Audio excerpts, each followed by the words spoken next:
All right, so what we're looking at here is the 2010 Mercury Milan, and it's got the 3.0 liter V6 in there.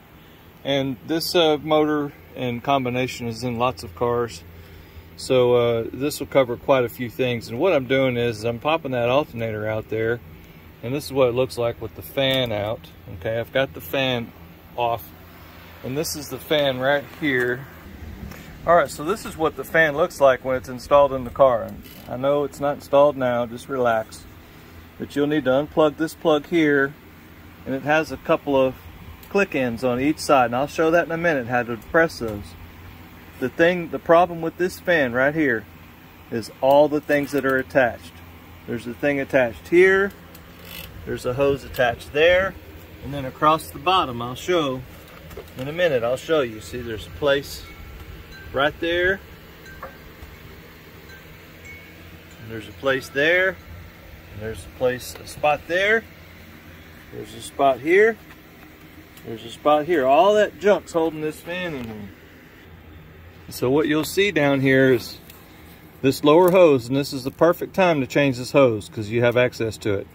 But this is connected to the fan shroud right here, that there, there's one over there. All those things have to come loose.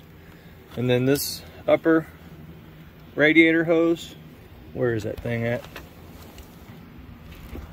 There it is, upper radiator hose right here. That has to come off because when the fan comes out, it comes out right here. It comes up, you have to move it over towards the driver's side. On each side, there's a little clip that you have to push in, and that allows that blade to slide out there. So get rid of that. This is the coolant drain here. It has a nice little hose attachment on the bottom. You can put a hose on it, drain it into a bucket real easy. Don't ever let the coolant go onto the ground. It's very dangerous, poisonous stuff. So you'll have to get a 1/2-inch drive attachment for your wrench to release the belt. The belt's already released. I've taken the water tank off. I've loosened this AC hose and pushed it out of the way. I've kind of tried to make myself some space because this whole thing is just a tight situation.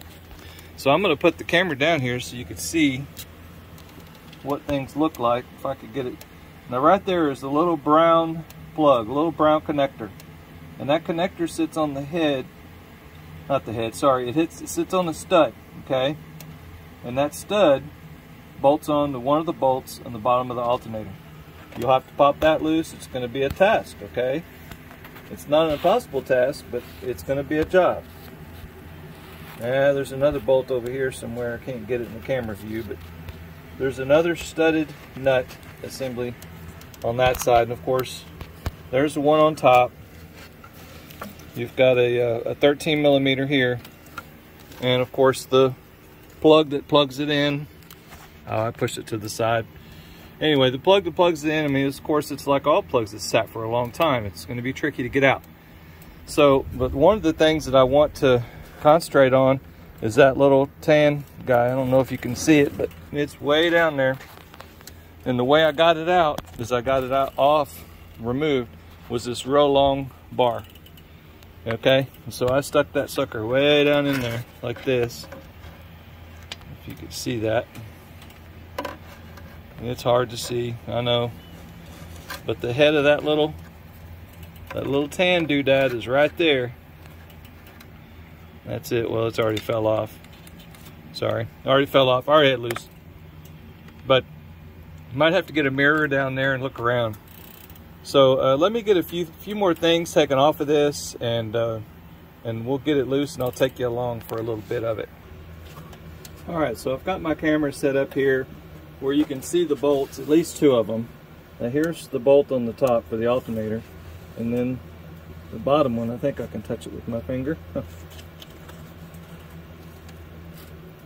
There's the other one right there.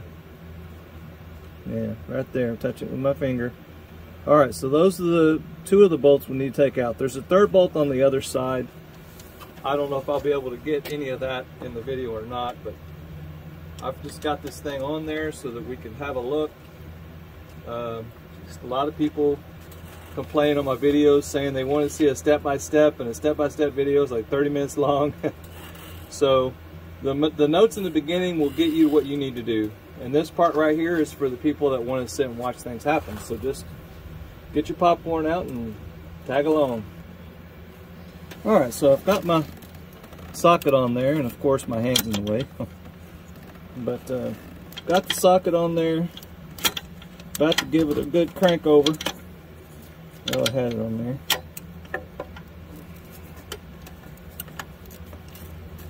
Now, there's nothing wrong with this alternator, but this is for my mom's car. And whenever I do major service on something like this, I do things like this. Now, this has got the original alternator on it.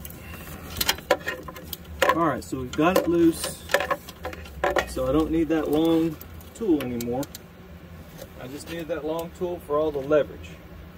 So what we'll do is we'll swap it out to the 3/8 drive head stubby ratchet handle here. Get in there and get that little feller turned.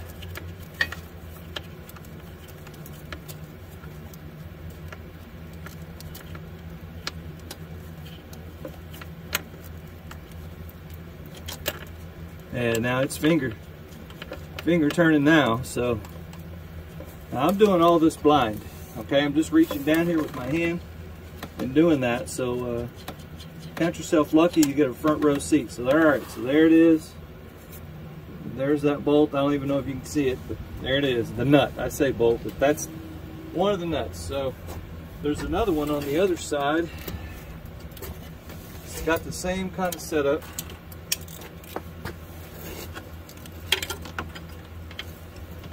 All you gotta do is get your eyeball on the end of it and go after that sucker. Always leave the one at the top last. Alright, so I got to turn just a little bit. See if my smaller ratchet handle will take care of the rest of the job. Anyway, so what I was saying is things like this, I